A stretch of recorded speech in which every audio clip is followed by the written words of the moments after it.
Is another MyView TV exclusive. Please remember to hit the notification bell, like, share, and subscribe. I don't bring nobody forward in here to cheer for me. Everything what you see up, my natural talent. Let me tell you something. You see, when you know what to please the audience with, it's simple, man. People, hope everybody okay, hope everybody alright. Make I tell you something now, my people. When I say my gold in a cloud, me I stick to that story there. Me not change course. Remember, say them not gonna like me because me only come for talk the truth, The man get one little party for and cannot run party, and then him come talk about him want run country. Move from monks here, man. It's the Philip Paul, make sure I tell you what I got already. For the people who don't know what me I talk about, let me tell you what I go on. The clown of a president that the PMP have, Mark Clowning, say he disagree with East Kingston MP Philip Paul that the PMP has taken a significant risk and will pay a political price for the decision to discontinue the recent state of public emergency. Well, and then I make him talk for himself and I couldn't hear him off say, I don't want to feel like I make me come to make up my story, boy. First of all, I actually disagree with the assessment of the risk, the political risk. I agree that was a consideration that had to be weighed up, and it was one which I did consider very carefully at the time. But at the end of the day, what my life has taught me is that when you act in accordance with principle and your beliefs and the law of the land as you see it, people will understand that that's your motivation. And I don't feel that we have suffered politically as a result of that decision. I think people respect it. Sometimes there have been distortions of it in the media, and the messaging around it has not been accurate. And Minister Chang and the Prime Minister are both trying their best to mischaracterize what has taken place. And Minister Chang is even writing articles, disrespectful articles, talking about co-leader. There's no co-leader of the PNP, there's one leader, and that is me, Mark Golding. I am the leader of the party, elected democratically and accepted as such by the party. So it's mischief making to be putting that in text, in articles in the paper by the minister. One of the problems we're having in this country is all of the leaders, them kill them dead, them are done. Yes, all of them feel like say them are done, but them want to say this and say that, and nobody no give them no talk, no done. Uno, a cause problem in this country. Then, you see like how you call sleeping him, sleepy finally, say the police them need help to fight crime. Remember say crime and not the police them business alone, all is our business, so guess which part the help come from people. There is, under the old District Constable Act, which was, I think it's called the Rural Police Act, you could have members who have this requisite intention and training and integrity work with the security forces. The current law doesn't allow it, but we may have to examine it because citizen support is quality, and it does have to be those licensed firearm holders. All citizens can contribute because in the crime prevention process, to be a mentor to a child in Whitfield Town or Greenwich Farm is part of the crime prevention. So this government is eager and willing to engage all our citizens. But there might be people who have had a retired JDF officer may feel that he would like to be a DC to work with the police in special operations once he shows the appropriate mentality. I would not entirely bother to go shoot people, I'm telling you, if they shoot after the security, I expect them to shoot back. I don't expect them to take up a shot. But our policemen are trained well, not only in being able to use the special ops team, not only can use a firearm well, but they understand human rights responsibility. They have been given exposure to how to engage people positively as we seek to direct young men out of the community. Because if you're always trying to kill a young man, he's not going to come and listen. The purpose is to engage him and redirect him. But those who fight, I expect my police are better fighters. But you'll have citizens who can play that role. We'll have to evaluate everyone. At a minimum level, in addition to increase expenditure on the security forces, capital expenditure for most zones run between $350 and $500 million. So you're limited by that. The government of Jamaica, of course, is putting funding in there. So we have to be careful. But in addition to the amount of money that is to be spent in a zone, we not only need to have the appropriate number of security forces in those zones because we have intensive security measures.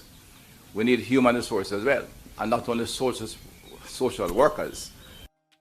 The reality is in government, but those of us who are in there maybe, I've been there a little bit too long. If you have too much money spending at one time and you cannot monitor it effectively and carry out the procurement, money gets wasted. There are still many people in this country, unfortunately, when money is being spent, especially in depressed communities, they see it, boys, is some pork barrel government money, and therefore I need as much of those as I can. We have had Mr. Sweeney beside and tell you, quite frankly, when we get into these communities, if I don't have Mr. Sweeney agency to work with, I take a second look at how fast I move and say that publicly. So like how Sleepy just stop, you don't know who next. Me, I don't know, so the commissioner of police not doing one thing. From when he came, he should go back. Yes, right now. Him should even get the job. Me don't know him get the job over some other people. Politics have to be involved. But say what I said and I mean what I said. And the people them know already. I see him so it go. Hold on, they know people. They look at operation they see go on. Right up a Mountain View. See him come in and I want to take all of the glory. This is how I'm have to say. Well, what it shows that the team, certainly under DCP Bailey and his team, is working according to the plan and has delivered today and yesterday in a very significant way. As you know, I was on the ground yesterday as well. Back on the ground today to see what is happening, and the recoveries are consistent with the intelligence that we had going into this particular operation. I'm just coming actually from a briefing of cabinet. Both myself and the new CDS just briefed cabinet on some of the things that we'll be rolling out over the next month and beyond, over the entire year, as a matter of fact, to address the flare that we have now, but this overall, from a briefing of cabinet, both myself and the new CDS just briefed cabinet on some of the things that we'll be rolling out over the next month and beyond, over the entire year, as a matter of fact, to address the flare that we have now, but this overall situation of murder in Jamaica. We are in a position where shootings at the moment are down 16%. Rape is down, robbery is down, break-ins are down, but still we're plagued with this murder because you have criminals out there who are bent on resolving their issues by murder and killing each other. And that accounts for the large proportion of the murders that we are seeing. I had a meeting on Saturday night with the new CDS to look at some more agile ways in which we can respond jointly when we have flare-ups. As you know, once you have a killing, if we don't interrupt it right away, then the reprisals follow. Before you know it, these gangs have decimated each other. But the reality is they are also Jamaican citizens, and we have to ensure that we prevent them from doing it by putting them in prison for the crimes that they are committing. What I've seen as well is a stick-to-itivity from our officers. I saw a large push on the weekend to cover our roads, routes, and the various urban spaces where we've had problems. And it was, it showed a commitment from our officers that doesn't match this narrative out there that officers are demoralized and they're not doing the work. That's not true.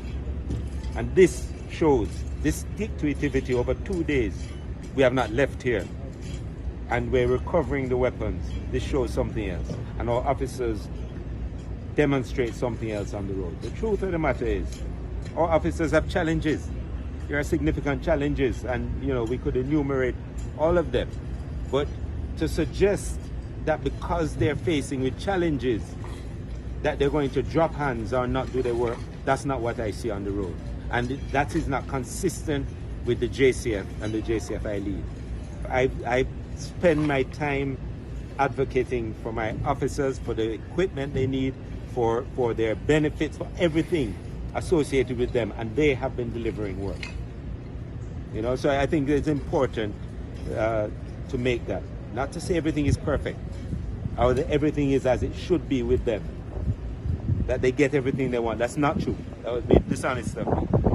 But the reality is they are committed to doing the work to protect Jamaicans. We have a flare at the moment with murders. It's not the first time. I've been in the business for a long time. It happens. We put things in place and we get it down. We're committed to getting it down. Every division has specific targets with respect to homicides that they've been given, and that has created an overall target for the force, which we will be working towards. So I want to just convey as best as possible that apart from, in spite of all the comments and noise out there, you have a JCF who's working with partners and a JCF committed to protecting our people, and we are doing it. Gang leaders, I think there was a question that was asked about gang leaders and so on. A number of them are in custody. We have been routinely putting them in jail. Now there are other issues with that, because you can still order something, you have still people out there with firearms, and that's why there's this focus on targeting of recovery of firearms. We've recovered 30 firearms this weekend from Friday, plus rounds. Now, we will continue to do that. You will continue to see the deployment of our officers on the road. I will continue to make my representations at the policy level. I will continue to brief Cabinet and other persons who are involved in this process to get a more cohesive and coordinated approach to what we do. I think that Jamaicans can be hopeful. And people are trying to disrupt that for whatever agenda or reason. And even those who probably don't realize that that's what they're doing by their commentary and comments, I want to say to people that we are committed. I am committed as the Commissioner, and I have 4 deputies committed to work with me, each within their portfolio, and move their portfolios ahead. It's a collection of all of this and the increase in capacity and ability of the JCF that is going to lead to the long-term security of this country. We're committed to it.